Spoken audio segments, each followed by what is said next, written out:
Real Issues is part of There's a Podcast for That Productions, a group of podcasters, YouTubers and bloggers bringing you a variety of content in a variety of forms. Whether it's discussing film, debating life, or just, well, talking straight up nonsense really, we want to bring you something a little bit different. So why not check out our network? Trouble in a Galaxy Far, Far Away. Colin Trevorrow joins Lord and Miller as Lucasfilm bin another director. We discuss potential replacements. It's a decent time at the cinema of romps Logan Lucky and American Made, as well as the hard-hitting Detroit and the tender God's Own Country. It is also released, and to nobody's surprise, it's the best King adaptation of the year. We also discuss our favourite and least favourite book-to-film adaptations, all on this episode of Real Issues. Welcome back, listeners, to this episode of Real Issues. Today we're talking about book-to-film adaptations, and to help me talk through it is my co-host, as always, Matt. Hello. Do you want to start with some interesting film news, Matt? Yeah, we should do that. That would be a good way to start the show. What's been going on in the news? What's been going on in the movie news? Well, that actor you like's done another thing. There's a few more reboots and a sequel too. And that other guy got caught with some cocaine. It's the news. Do you like Star Wars? Star Wars is A-OK. Do you like Colin Trevorrow, Matt? I've not seen him in enough things well, to have a sucks opinion to be either you way. because he's not doing Star Wars anymore. Oh no, my favourite director. Oh dear. It's dropped out, Matt. Oh. Mutual consent, creative differences, all the cliches. All the cliches, yeah, all of them rolled into one. So that's What's he done? Jurassic World. Oh, okay. He did a few indie films before that. He did Jurassic World, then he did Book of Henry, which got, like, for some reason, got absolutely shredded apart on the internet. I think probably because he was announced to do Star Wars. Like, I've heard people saying it wasn't that bad. But yeah, apparently got a lot of flack for that. Oh dear. And yeah, was obviously going to do episode 9, and now he's not. Emotion. It's weird though, because these episodes are these like episodic films are kind of written by the director, or have been. Like J.J. Abrams and Rian Johnson are both writing, and I think the idea was that Colin Trevorrow was writing as well. I just don't anymore. I just don't understand how you get to this point in production and then be like, no, we have creative differences. Like, why is this not discussed at the first board meeting?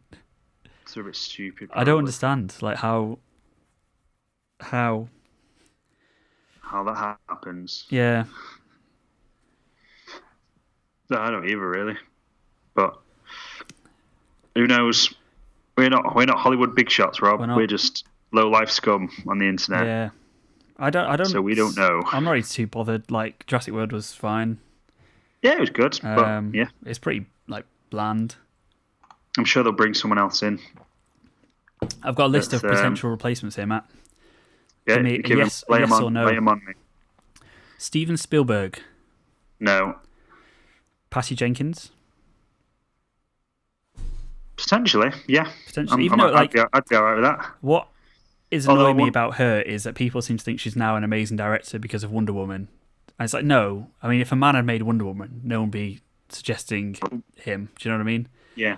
This wasn't groundbreaking. It was fine. No, it was quite. I think it was a well-made film. Had some good like set pieces, and until the final 20 minutes. Yeah, until the final 20 minutes. But I think that's more DC than her. Okay. I'm putting that one on DC. Potentially Patty Jenkins, Rian Johnson. What, doing a second one? Yeah, back to back.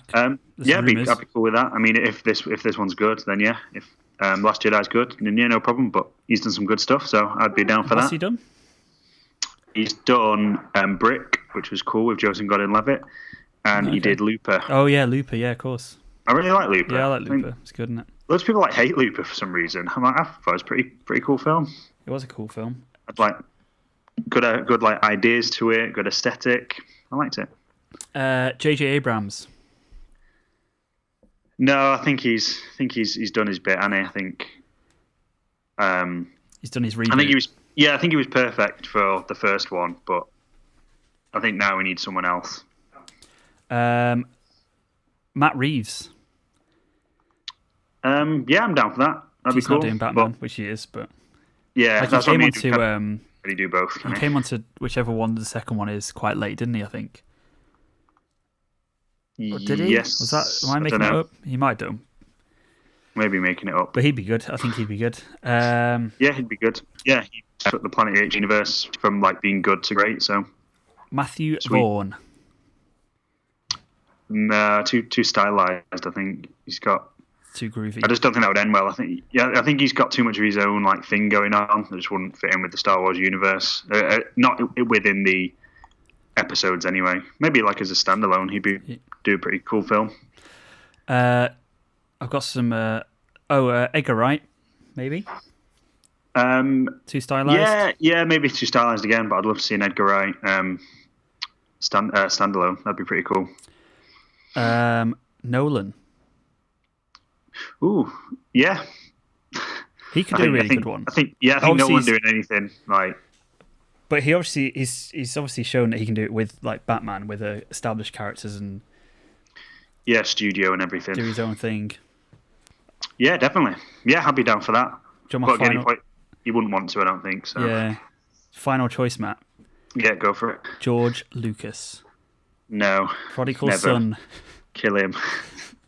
It'd be a pretty cool story, though, wouldn't it? To be honest, if they said he's not writing the script, I would not be bothered if he directed it.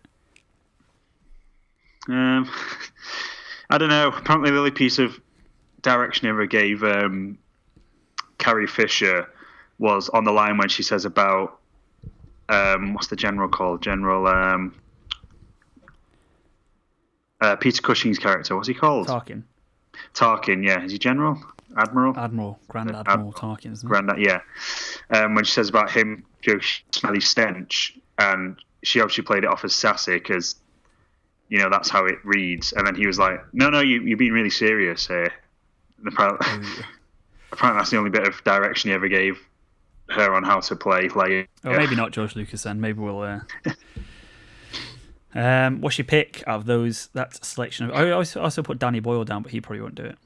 Yeah, my pick out of them. That's all the directors I know. All I don't the know directors, any others, all of them. Ooh, a difficult one.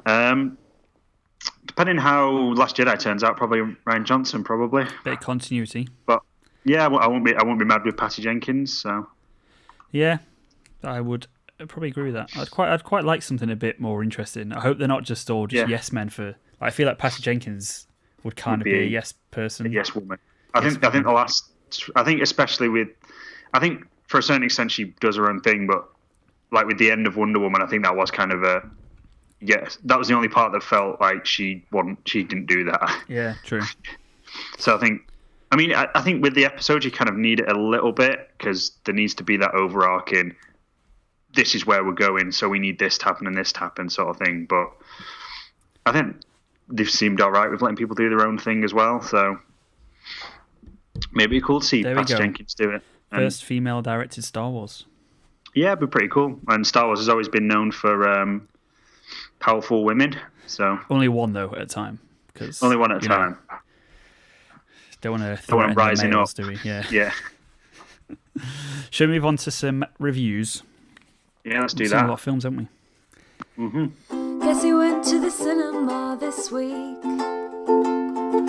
We saw some films and we watched some Netflix. Listen up to our ill-informed opinions and then go and see it all anyway. Because who knows, not us, but we'll rate it anyway. Do you want to start with some films that you've seen that I haven't seen? I will start. I'll keep them snappy, keep them quick. If you want longer reviews, you can check them out on our website. Our new revamped website. Yeah. Ooh. Very fancy. Yeah, I've seen Lucky Logan. Logan Lucky, not Lucky Logan. I've seen that as well. Work in a cinema, should probably know what the name is.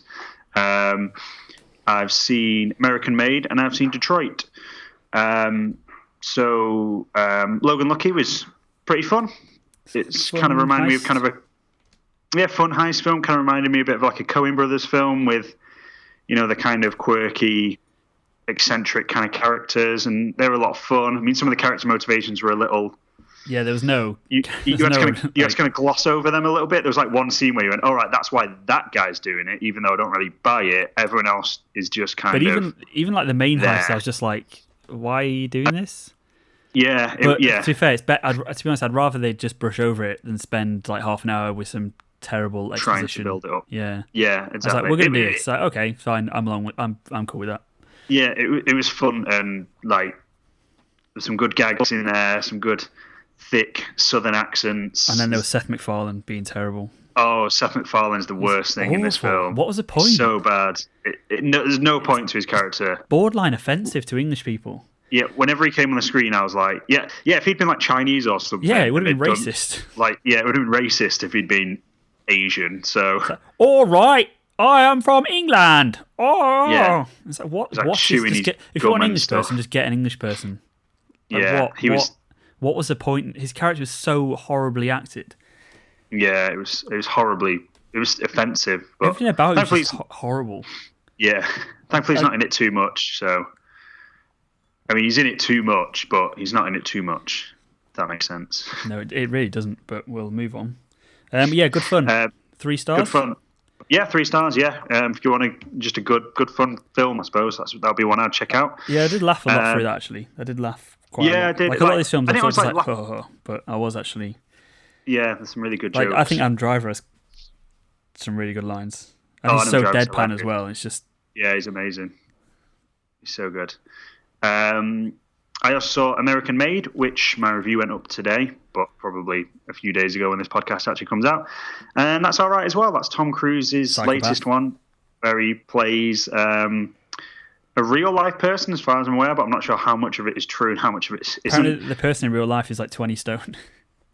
Oh, really? Yeah. That's weird. But yeah, I can imagine that actually. He plays a real life guy called Barry Seal, who was a commercial airline pilot, and then was approached by the CIA to do reconnaissance flights and get pictures of communist training camps around the Cold War era. And then eventually worked for the cartel and Pablo Escobar to get cocaine into America. Then ended up taking guns for the CIA to freedom fighters, and it kind of all gets completely out of control. It kind of reminded me of Wolf of Wall Street. Okay. This kind of idea of this guy who was kind of normal at the beginning, and then he just gets in so deep that it's just mental. Yeah. And then it's kind of edited like The Big Short, but it's not as good as either of those films. It's fine. It's good. It's done by the same guy that did Edge of Tomorrow and The Bourne Identity. Okay.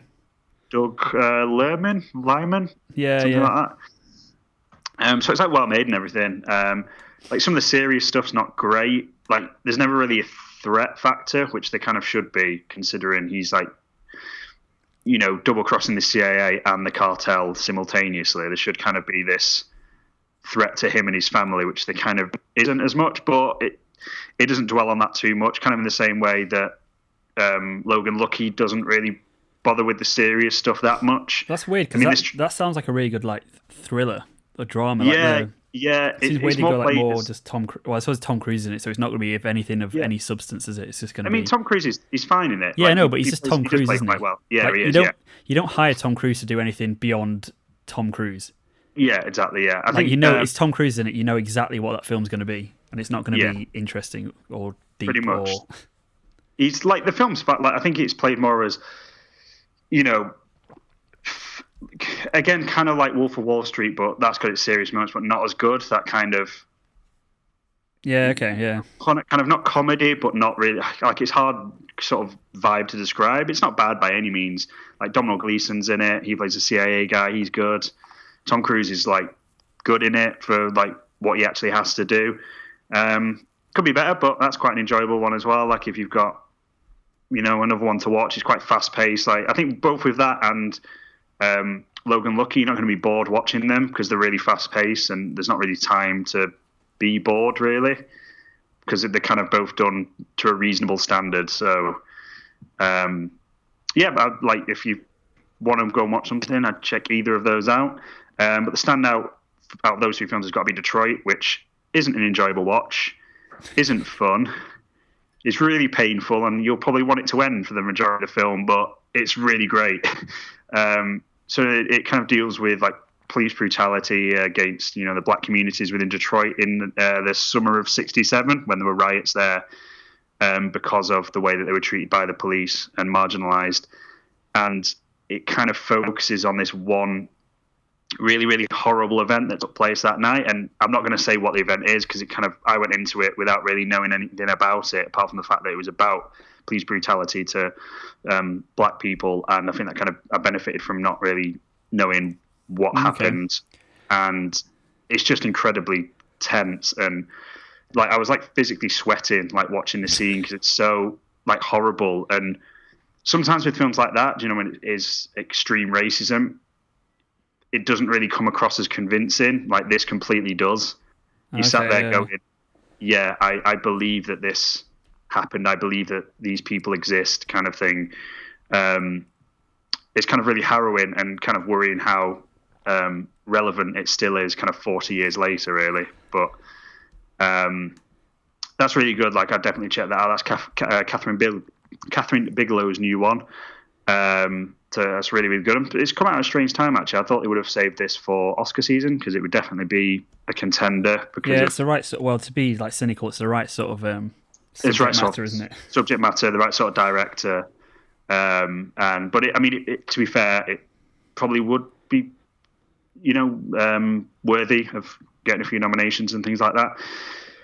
But it's interesting because the event itself, the truth never really came out 100% about what happened. I mean, there were court cases, testimonies and everything, but the truth of what actually happened, it was all conflicting because obviously the black people saying one thing, the police were saying another. And the film openly admits this at the end, saying we have dramatized this, we have created scenarios because the full truth isn't there. And it obviously has a opinion and a bias, but it doesn't really force it on you. There are like grey areas, and I kind of like that it openly admitted that this might not be 100% the truth, sort of thing. Yeah, I suppose they kind of have to for legal reasons. Yeah, I know, but it's not like, at the end where they say like, oh, some of this was dramatized. Like, it's in big letters at the end, long enough for you to actually just read it and take it in that, like, it might not have happened that way. But it probably did. Yeah. Probably wink, did. wink. Yeah. But yeah, that's really great. So, like, 3 films there that I'd, recommend checking out. I mean, one more than the other 2, but still. I've got 2 more films you should check out, Matt. Yeah. Lay them on me. First film, God's Own Country, which is a debut film by Francis Lee, based in the Yorkshire Dales on a farm. It's kind of a film about farming with homosexual undertones. It's not really. Don't think it's about. It's not.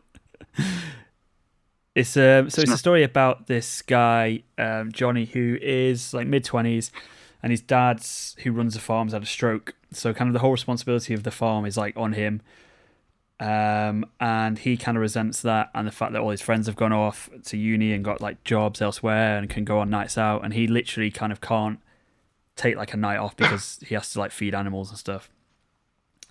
So he's like this really angry kind of guy who like is, to be honest, like, yeah, he's like an absolute knobhead, and he's just kind of like everything he does, you're like, you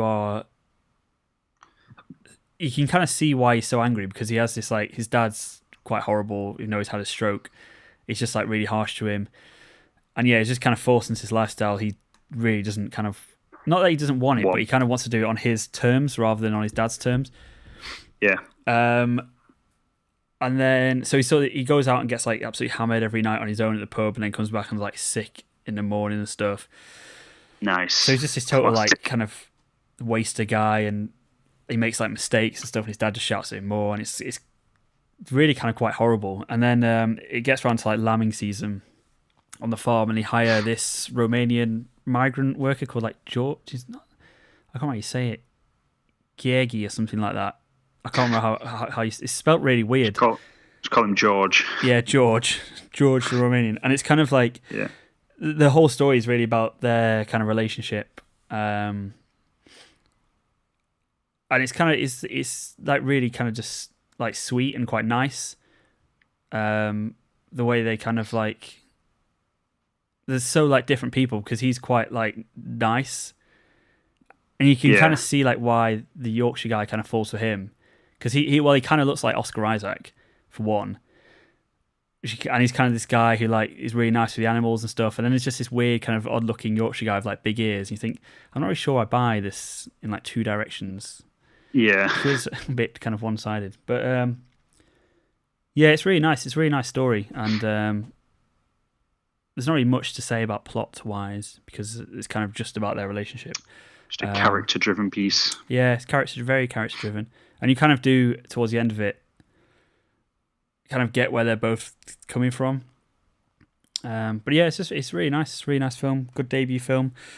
I would check it out. It's obviously quite slow because it's pure character, and there's some quite graphic moments in it. But gay stuff. Yeah. Ugh. But also animal stuff. Fine. There's also a live footage of a man inserting his whole arm up a cow. So that's. Oh right, I thought you were going to say inserting something else then. I was like, I don't really want to watch that. No. Might pass on that one.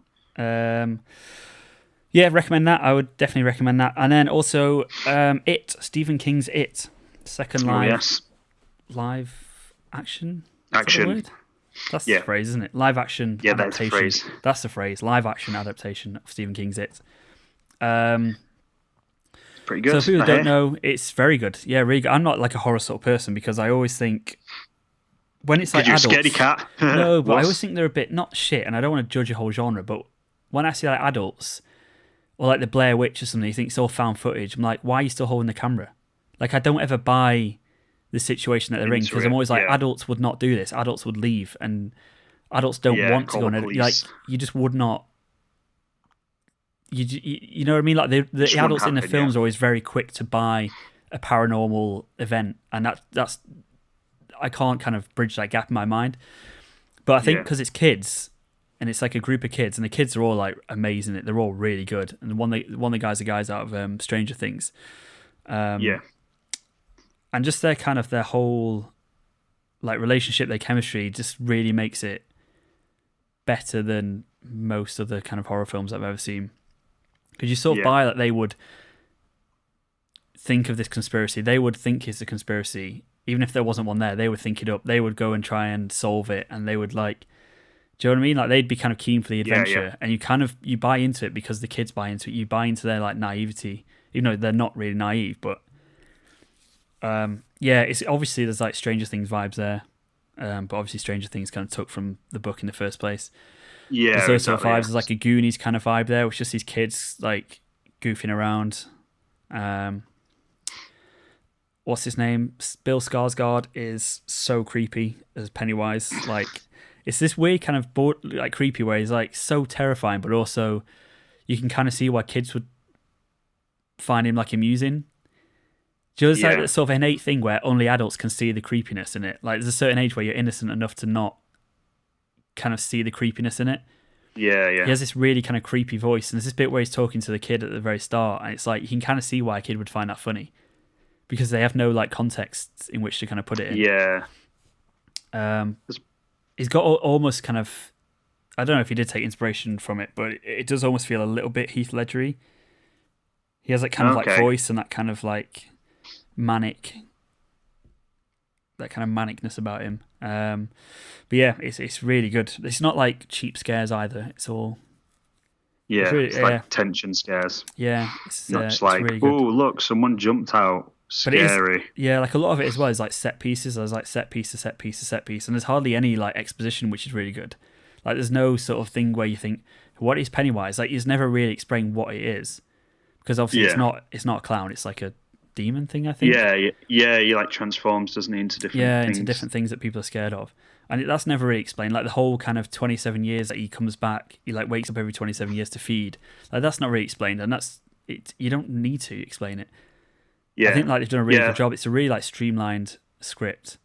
But yeah, it's brilliant. It's really good. I would Sounds pretty sweet. Recommend that. I'm gonna check that out when I'm back from my holiday. Yeah, do it.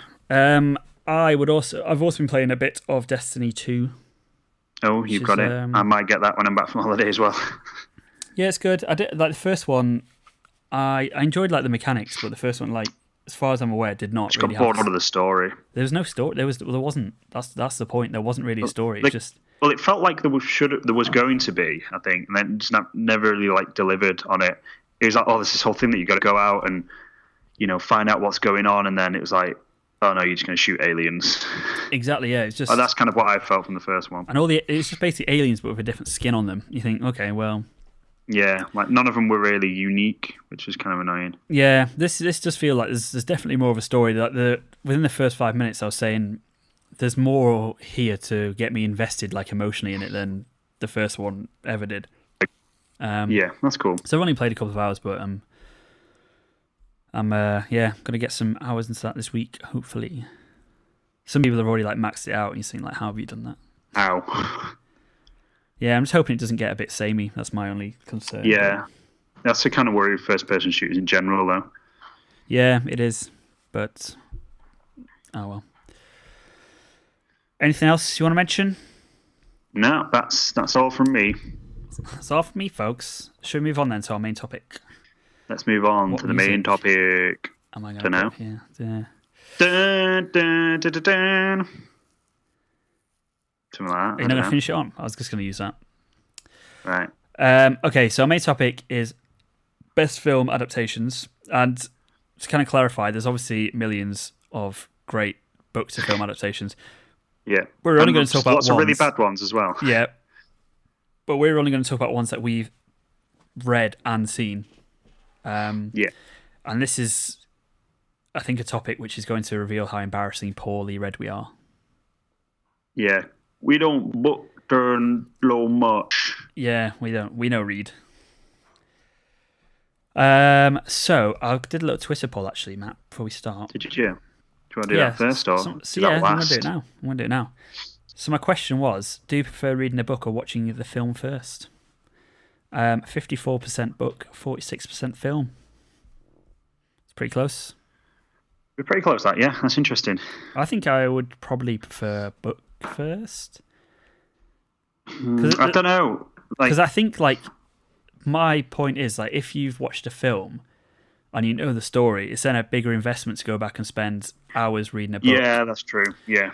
Than it is. Whereas read the book and then go and spend an hour and a half watching the film. Yeah, exactly. I feel like if you read the book, for, like, the source material is kind of what's important. That's kind of what it's about. So that's kind of what the author was intended. The film adaptation could be something completely different and could kind of warp your view of the original, like, of the original source. Whereas I feel like if you do it the other way around, you're not kind of stepping on the toes of the book.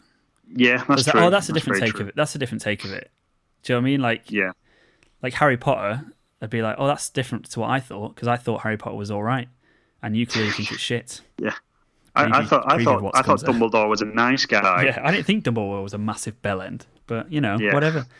I thought J.K. Rowling had written some laws of internal logic to this universe, but apparently she hasn't. So yeah, pretty much. We've also got some feedback from Ken Major. Good friend. Who says, ideally, I'd rather read the book first, but I picked up novels on the back of enjoying films that I didn't know were adaptations. So I think that's... I've done that. Yeah, so I've done that. I did that with, like, well, I was going to do it for Arrival, and then I didn't. There's loads of books that I've, like, added to my wish list and bought, and just haven't read them. Like Big Short, I think I've got the Moneyball as well. I've got loads where I've bought them and just not read them, which is depressing for me, but there we go.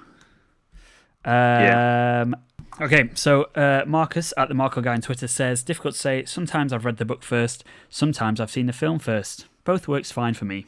I'd agree with that. I've never felt, do you know, I've watched something and then figured out it's a book, being like, oh damn it, I wish I'd read that book first, and kind of vice versa as well. So sometimes it's fine, sometimes it's not.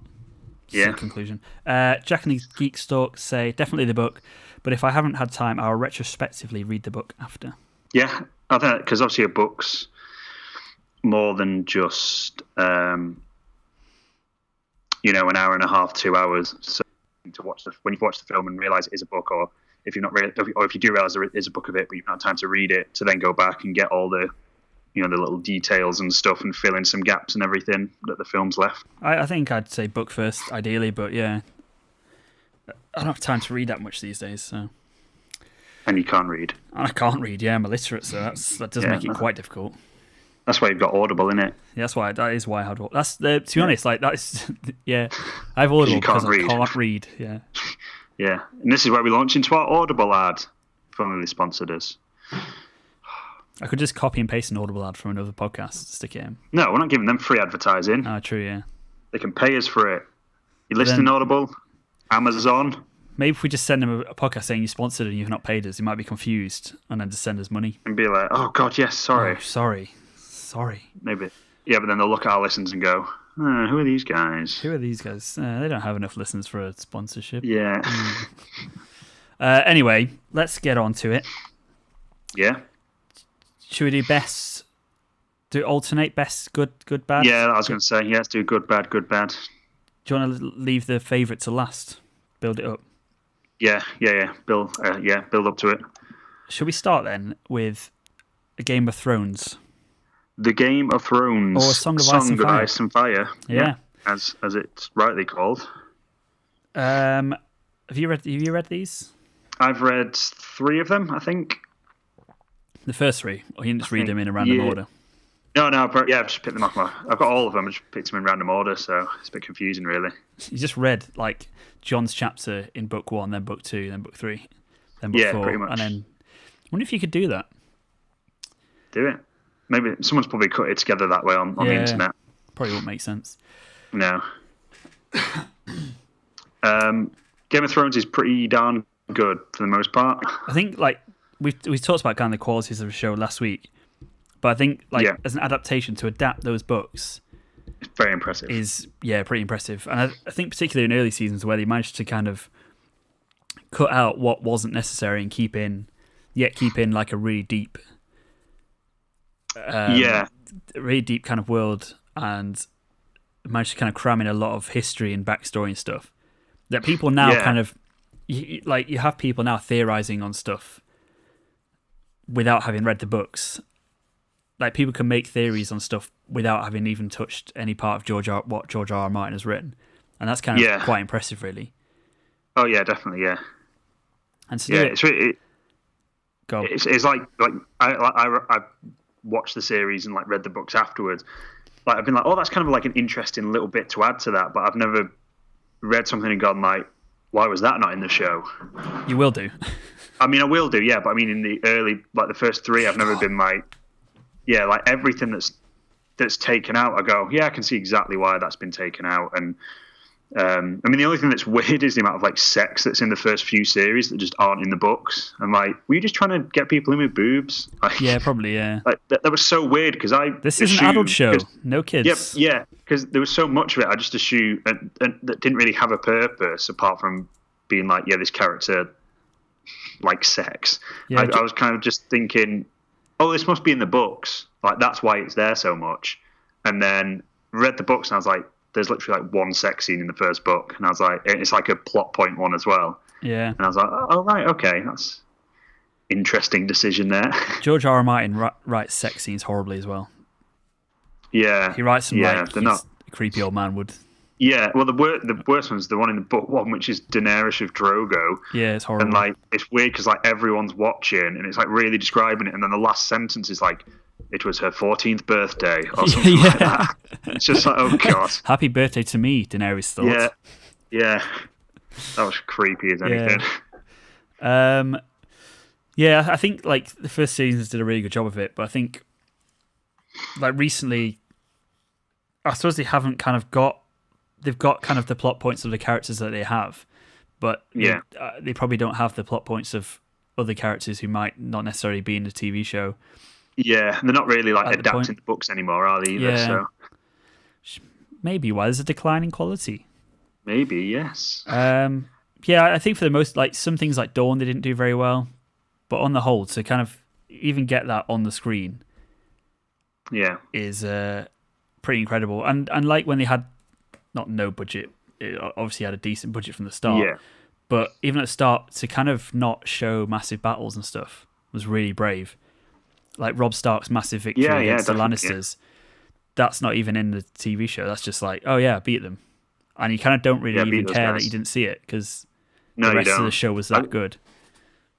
I was never sat there watching the early seasons of Game of Thrones going, oh, damn it, I wish I'd seen that battle. But now in these later series, I'm going, oh, I wish I kind of saw more of that character stuff. Yeah, more lore, even though the battles are great, but still. Yeah. Should we go to a bad one? Let's go to a bad one. You can do this one because this is your favorite. This is one of your favorite childhood books. I can't Has comment on this because I've not read it and I've not seen it. So.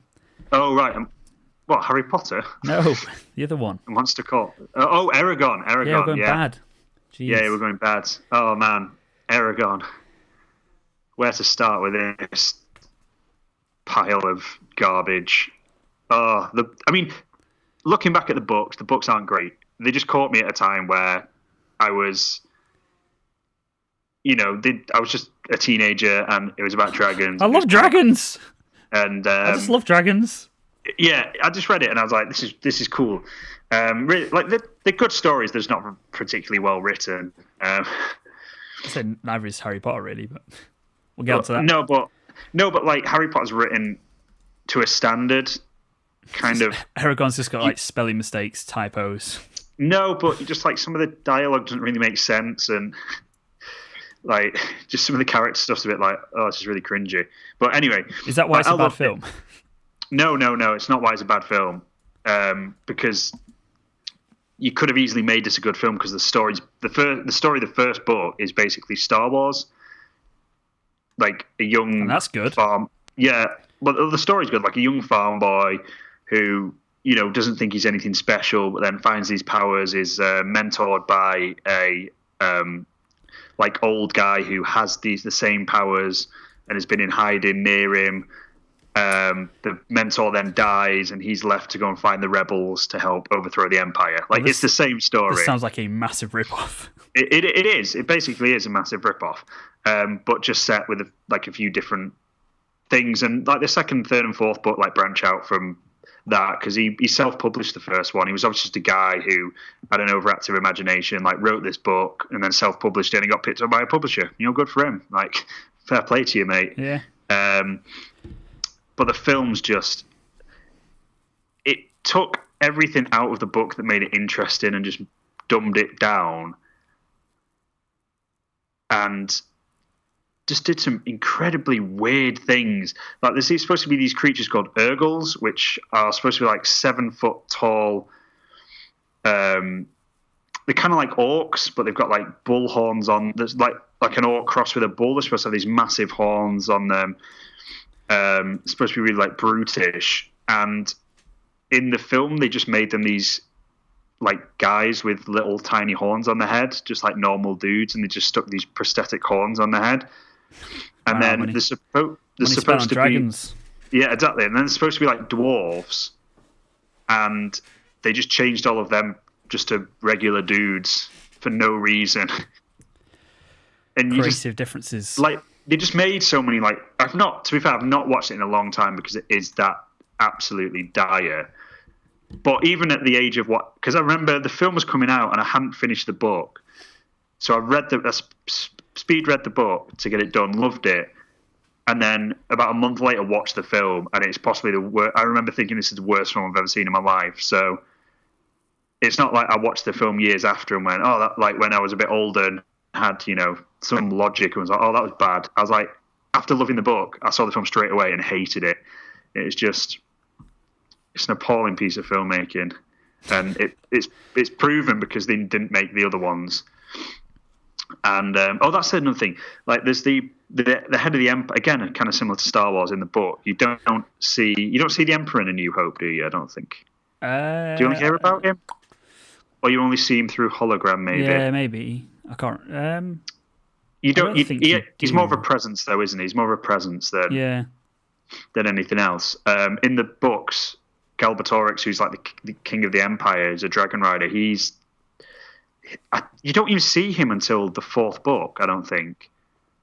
And even that, it's through like a speech. So he's always his presence. And then in the film, they just made him like the villain. Like, you just saw him all the time. Like, every other scene you saw him there, like, plotting and scheming and stuff. Oh, You just think, I hate that. That's the worst thing about films, when you see it's like so dumb. what the... I hate it when you kind of see what the bad guys are up to and just explaining their plans to each other. It's like, oh, this is such lazy storytelling. Yeah, it was just really bad. And then, like, the end battle, they just... Like, it was supposed to be this quite personal battle in the book, and they just turned it into a big, like, spectacle where, like, Aragorn's on his dragon, and this, like, shade guy, he just conjures this, like, black smoky dragon thing, and they just fly around each other. Whereas in the book, like, Aragorn's isolated from his dragon, he's on his own, he's surrounded by these Urgle things, and the shade and him are, like, fighting each other, and you just think he's going to die, and there's this really cool moment where Saphira breaks this, like, impenetrable diamond to save him and stuff, and they just were like, nah, we'll just make them fly around each other and have, like, a dragon fight. It's cooler, isn't it? Nah, it's not. It's crap. It's garbage. Worst film I've ever watched. Do you know what's not garbage, Matt? What? It's A Monster Calls. A Monster Call is not garbage. I have not read the book, so I can't comment on it as an accurate adaptation. But it's a very, very faithful adaptation. Yeah, I was going to say, it seems like it has elements of it which you can... Like, you probably wouldn't necessarily think of as a filmmaker to do in a film. Yeah, although what the filmmaker's done really, really well is take some of the ideas and then build on them as well. It's, like, really cool, like, reading the book and going, oh, okay, so that stuff's not in there then. Oh, they added that kind of meaning cool. to that kind of area and stuff. Like A Monster Call spoilers, so if you don't want anything, just, skip ahead 30 seconds. Piss off. But obviously the film ends with his mum dying. The book literally ends just before she dies. Oh, so okay. So it's them sat together and him, like, they're just waiting for her to pass away. But in the film, it obviously goes on beyond that, and you get this kind of a bit deeper meaning to it. And his grandma's, like, done his room up at where he's going to move into her house, the way that it was at his house and stuff. And you don't know that she's been doing that. So there's kind of little elements like that you go, that's really cool that the filmmakers have. Because it's not defacing the book, it's just taking the themes of the book and going, oh, maybe we should add to it a little bit, because it's quite a short book as well. So the only thing that's in the book that's not in the film is he has, like, a friend at school who her mum's best friends with his mum, and obviously she knows his mum's got cancer because their mums are friends, and she, like, tells someone that's how it gets around school, and that's why everyone knows at school. Yeah. So they kind of have a bit of a confrontation as well in the book. But that's kind of, like, nicely resolved in the book, which would have been really nice to have in the film, actually. But I understand there probably wasn't time to, like, get it in there and stuff. Yeah, I think with a film, you've always got to be kind of more focused, haven't you, otherwise? Yeah, I think that's what you do. That's, like, the good thing. When you know you've got a good book-to-film adaptation is where you go, okay, like, that was cool in the book, but I understand why that wasn't in the film. Yeah. Like, because you get somewhere you're like, why was that put in the film? Like, why was that not put in the film? That's so dumb. But with that, I'm kind of I understand why that was cut. It's a nice element, but it was, like, nice to read, like, have that addition to the story once I read the book. Good stuff. Do you want to go from one of our favourite books? And this is probably a bit harsh on Peter Jackson, but we've said The Hobbit for one of our worst. I have. I'm saying it. You have. Because I think as an adaptation, it just doesn't. It doesn't capture what the book is about. It doesn't really capture, like, the essence of that book. I don't know. No. I think the emphasis is all kind of on the wrong stuff. Yeah, the emphasis is tying it into Lord of the Rings and the wider universe and stuff, which it kind of shouldn't be. It should be a fun adventure film, really. Yeah, we did a podcast a while back about. It's like probably one of our first podcasts about Lord of the Rings and The Hobbit. Yeah. And I think, like, a lot of the Gandalf stuff with the White Council would fit in really well with that story. Yeah. But then you look at the stuff with, like, the extra relationships they've added in. And everything, pretty much everything. Like I say, the White Council stuff I think is quite good and adds, like, but that's depth drawn from. And that's obviously written by Tolkien anyway. So yeah, it's all kind of canon. Silmarillion, is it? Silmarillion and also the Lord of the Rings. Yeah, the Council of Elrond and the appendices, yeah. So a lot of it's drawn. A lot of it is. It's all like Tolkien lore. Yeah, it's all canon. But like the extra like relationship between whichever dwarf Aidan Turner, is that his name? Yeah. And Aidan Turner and Evangeline Lilly. You see, Evangeline Lilly. What does this add to the film? This does not add anything Yeah, at it adds all. nothing. What does her character add? It adds a female character. Okay, maybe. Yeah, and she's good in it as well. Like, to be she's fair. fine. Maybe they should have added a female character. Yeah, okay, but the romance was so unnecessary. Orlando Bloom, what did he add to that film? Absolutely nothing. It's just that everything that they kind of put in just felt totally unnecessary. And like the tone was so kind of all over the place. Like early on, they adopted the tone of The Hobbit, where it's kind of this kid's kind of fun adventure. There's silly trolls getting snot everywhere, and then it turns into like. By the end, it's like Gandalf, in a cage, like, and you think like it's too big a jump. It's just too. Yeah, so, they need to settle on what they wanted it to be. Like we said before, like you need to, if anything, for a book to film, you need to cut down. You need to streamline rather than expand. Yeah, definitely. Yeah, I think like the first one's definitely the best one because it's kind of the most defined in the tone that it is. That for the most part it is these, 13 guys on an adventure, and none of them are really well equipped for it. And like the bag end stuff, I still love all that. Like the opening hour of that film, I still really love. It's just kind of where they go with it in the long run. I'd still say the good films. I wouldn't say the bad. They're just disappointing more than anything. Yeah, they're just kind of confusing. It's, why have you done that? Yeah, and it's like with the Lord of the Rings where they did like the extended editions and then the stuff there that they added in. I'm like, that's the film now for me. Like I can't remember what stuff. Yeah. What was it? And there's a few things that I know were extended, but there's a lot of stuff that I wouldn't be able to tell you if it's the extended or normal edition now. But with The Hobbit, pretty much every single thing that's added in the extended editions, I'm like, why? Why is it? Yeah, we don't need that. I preferred this before this was in it. Yeah, definitely. I think the first one, there's some nice scenes with Elrond. I think they're extra. Yeah, they're good. That's good. Which is sort of saying to Bilbo, you can come and live here whenever. I thought that was quite nice. Yeah, which is a nice hint to Lord of the Rings. Like that should have been the extent of it, really. Because obviously at the start of Lord of the Rings, Bilbo goes off to Rivendell, and that has like a nice little thing to it. But yeah, it's just sad. It's just sad. Like every time I think about them, I get a little bit sad. Like I just die a little bit every time I think what that could have been. Since anything else I've forgotten about that film that irks me. It's like Bjorn as well. Like why is Bjorn not in that more? I know because he didn't get arrested for doing cocaine or something, didn't he? That's why he was left out. Yeah, probably. But he was such a cool character. Like why are you sidelined Bjorn for like Aidan Turner? What's his name? Aidan Turner or bloody Lee Pace Thranduil. Yeah. His character was so boring. Yeah. It's like why he's like got one line in the book. Why do you need all this extra convoluted shite? I didn't really. Yeah, I liked Lee Pace as Thranduil. I thought he acted it well, but there's a lot of stuff that you don't need. And the sad thing is like family drama. It's like I don't need this family drama. What's going on? Coronation Street. Yeah. Because there's some incredible scenes like in those films, and the first two anyway. Like Bilbo's with Smaug is just incredible. It's phenomenal. Yeah, and Bilbo with Gollum in the first one's incredible because it's just two great actors in both those scenes. Same with having a conversation. Bilbo and Thorin as well. I really like all those scenes together. Yeah, basically all the stuff that's not made up by Peter Jackson.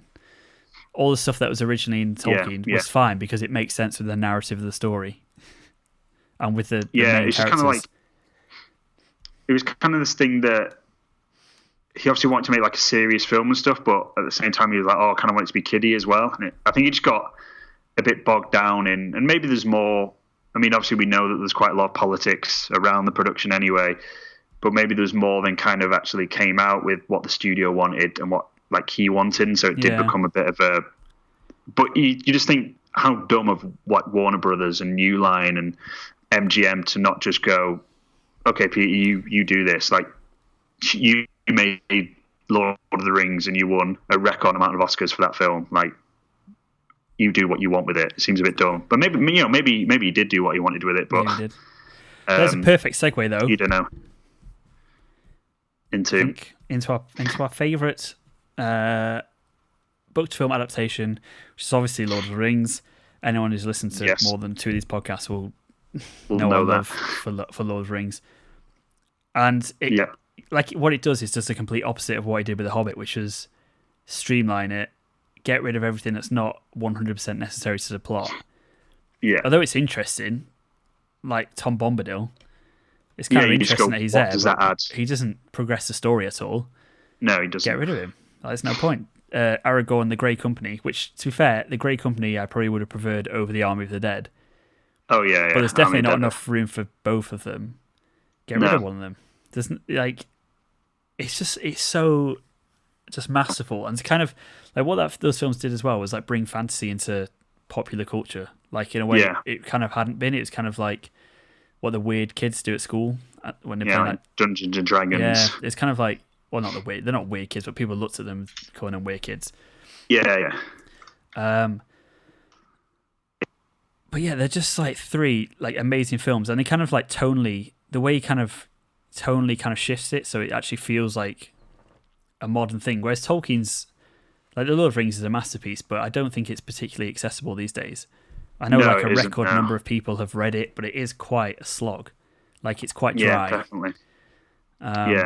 You got to put some time into that. Yeah, and you can't like just sit down and just read it while you're watching TV. You've kind of got to read it. Yeah. But it just totally made that accessible. It does, yeah, because he also, he changed quite a lot. They changed quite a lot of the book. Like the whole idea that Aragorn's the reluctant king. In the books, he knows he's going to be king from the off. He's got, he's got the sword. He goes around saying, "I'm going to be the king." But in the films, they were like, "It's going to be more like it's going to be more interesting if he's not like that." And that's like true. But nobody goes on about the changes that they made because the films are so well made. Yeah, exactly. And because it's faithful, but in the same time, it's different enough that it's not just a copycat.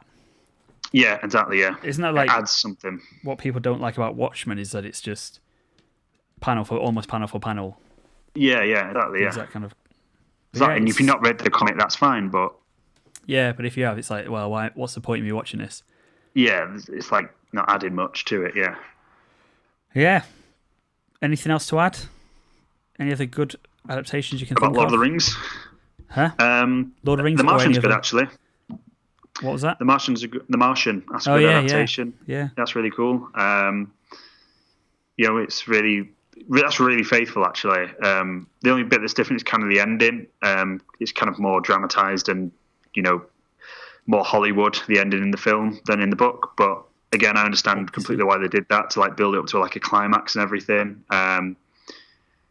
But no, yeah, that's a really good one. Trying to think of others, but I can't think of. Was Hitchhiker's Guide to the Galaxy good? I don't remember. I can remember watching it, but I can't remember whether it was actually good or not. Yeah.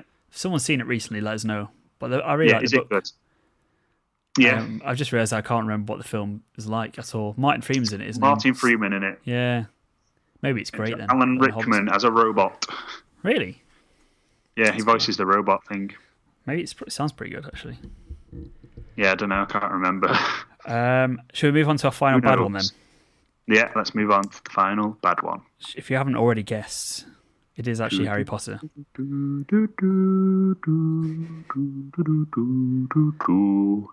Got a good soundtrack, though. It has got a great soundtrack. It's got a great cast in general. It's got a great cast. It's got nice visuals. For the most part, yeah. Special effects are generally quite good. Yep. But creative content is not so much. No, not so much. I'm going to point out the one scene that we both hate, which epitomizes everything wrong with these films. And if you like these films, fine, whatever. Like they have, actually, to be fair to them, I do think they have a good feel about them. They do have the Harry Potter feel. Yeah. Like in Hogsmeade and Diagon Alley, that they do have that kind of like magic kind of feel to them, which I think people buy into without actually. I'm not saying everyone should critically analyze a film, but yeah, I kind of watch them and think, oh, this feels nice, but also at the same time, it irritates the hell out of me. And the scene that we're talking about is the scene where So Harry Potter, is it the sixth one? Fourth. Fourth, all right. Close. Plus or minus 2. Yeah. So Harry's... Are we talking about the same scene? The one at the Burrows? Oh, no, I'm talking about the... Did you put your name in the goblet of fire? Oh, there is that one. That's about characterization. Which, yeah, so Dumbledore's a bellend in the books for some reason, in the films for some reason. And then I don't know if they tried to get away from like the Gandalf comparison. Made him a bit edgy. But... I don't know, but whatever. Yeah, that's fine. good. If you want to get it wrong, that's your business. Yeah. Michael Gambon's, great actor, but his... Yeah. I like the way he talks about that role as well makes you think that he just did not give it any shits about that. No, I don't think he did. But the scene I'm talking about is when Harry's at the Burrow. This is 6. I know which one you're talking about now. So there we go. So he's at the Burrow, like school holidays, whatever, and he's there to keep him safe from Voldemort.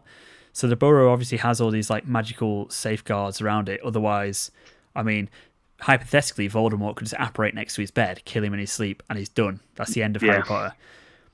So the whole point is that he is safe there. He cannot be attacked there by Voldemort. And then, a bunch of Death Eaters turn up, burn everything down, but then just leave. Don't kill anyone. Don't kill anyone. Just turn up for the sake of it, just for an action set piece. Burn the place down. It's like, well, if they can get there and do that, why hasn't Voldemort gone and killed him? Exactly. That's the thing about these films. They're so shallow. They're just really shallow films. Yeah, it just makes no sense. There's no, like, I know that J.K. Rowling sometimes kind of breaks her own rules and, like, some things aren't necessarily consistent. Some things, like the snitch, it's like 150 points, like, you've won the game. Like, it seems a bit, like, silly and just random.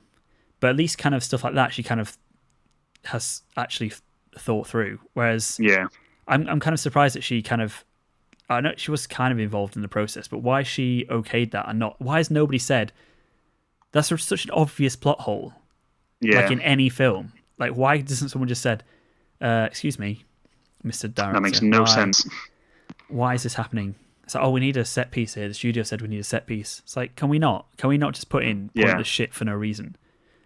And that sums up my whole problem with Harry Potter. Just everything wrong with those films is that they just break the rules consistently.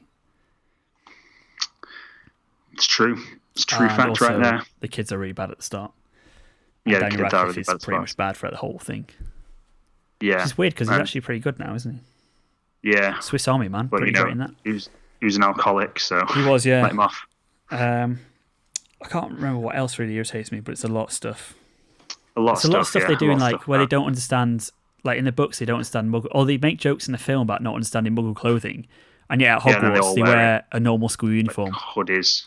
Yeah, they all wear it. Forsake like the robes and everything for no reason. He's like, just don't make jokes about it. If you want to do that, fine, but then don't make jokes about not understanding Muggle clothing. Yeah, exactly. It's just dumb. There's no consistency in it. It's just idiotic.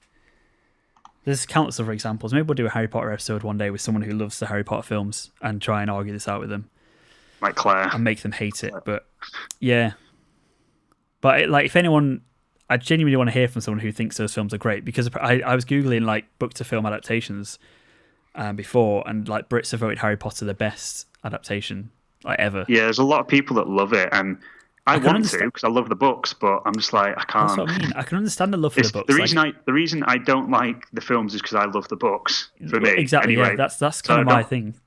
I don't understand why you can. It's like, you're not a real fan. It's like, I don't like it because I have this affection for the books. And it's the same with like, I suppose we get the same thing with like DC, where people who think if you don't like Batman v Superman, you're not a real fan. It's like, no, I don't like Batman v Superman because I am a real fan of Batman and Superman as characters, and you've not done them justice. League. Get it? Good joke, Justice Matt. League. Good one. Yeah. Justice League. Because that's an upcoming DC film. It's probably going to be bad. It doesn't look great. No, it's going to be bad. I think that'll do it. I was going to do future releases, Ready Player One. Looking forward to that, even though the trailer does not look fantastic. Yeah. It doesn't even look alright. It looks pretty piss poor. No, yeah, it looks bad.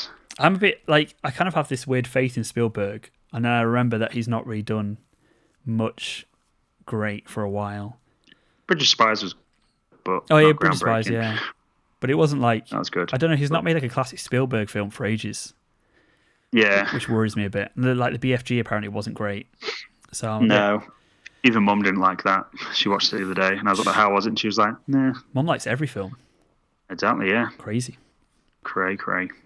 So I thought we'd do an honourable mentions of great films that are adaptations, but we've not read the book, so we can't comment on the faithfulness.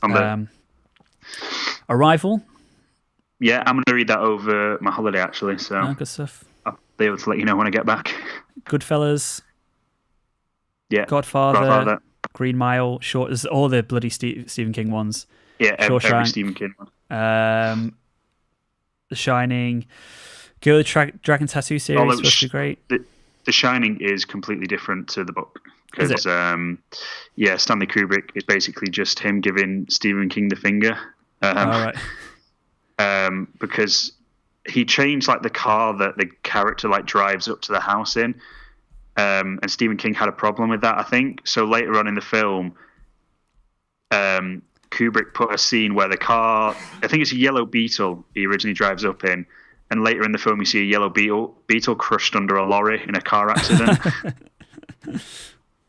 So, yeah. Also, The Shining is Stanley Kubrick telling the world that he faked the moon landing, if you believe conspiracy theorists. Which I do, There's obviously. some weird stuff in that film, though. It's a really cool documentary. I don't know if it's still on Netflix, called Room 200 something. I can't remember the number. It's whatever room he stays in The Shining. And it's all about... 222? Yeah, something. I don't know. Some 237 sounds about right. But it's like mental, the stuff that he did in that film. Some of it's too clever. Some of it's too clever to be like an accident. It's really weird. Okay. And like some of it's not continuity error either. There's like one bit where he's in between shots. He's got them to lift the carpet up and reverse the pattern on it. Yeah. I remember hearing about that. It's weird. Maybe I'll check it out. What else is there? Trainspotting, Fight Club. Yeah, Jurassic Park, Silence of the Lambs. There's like millions that American Psycho, that we just haven't read. So we sort of left them out because otherwise it's kind of pointless. Otherwise we're just talking about a list of good films, which and going, I've not read the book. Yeah, and it has made me think I'm going to try and read more books now. Yeah, it's worrying, isn't it? When you go, I should probably. To be fair, I mainly read non-fiction these days, but she's so intelligent. Yeah, exactly. It's the science books. Yeah, molecules. DNA. Yep, that's what I like. Yeah, I know. Is that the show? That is the show. I haven't done a quiz this week. No, I've not got time to do a quiz anyway. I forgot, basically. So sorry about that. It's all right. I was going to refuse to do one anyway. I didn't want to embarrass you, because remember last time. Actually, last time wasn't. Was all right. Time before was. No, actually, last time it wasn't. One of the times was quite bad. I've been fine both times. I've been average. That's the show. What strike for? Mediocrity. Anything to plug? Bonfire to Boss is our YouTube series, which we really like. Yeah, that's going to be up at some point, but my computer, I'm trying to report it now. My computer's already failed me once, so oh dear. I'm going to try and get it out before I leave for holiday, but cool. You might have to get on my computer and do it for me when you next up. Okay, yeah. I can do that. So it could either be out when you listen to this, or it might be out next weekend. A few days after. Yeah, next weekend. So on the edge of your seats, I'm sure. Yeah, check it out. It's a good series, I think. Even if you kind of don't like, we said this every time, but if you don't like video games, I think it's still just fun. Still fun, guys. Check us out on Podbean and on iTunes, whichever one you listen to. Just go on the other one, click subscribe, leave us a review if you want. Do that. Our new website is realfilmreviews.com. Yes. There's a load of new reviews up there. Actually, I'll have the It review up tomorrow, and probably God's Own Country as well. That's probably about it. Yeah, we've just rebranded the Fortnightly Forum podcast to the Existential Tangent podcast. And our first episode of that will be up as you're listening to this, so go and check that out. Cool. If you want. That's it. Fancy it. It's the end of the show. Thanks for listening. See you next time. Bye.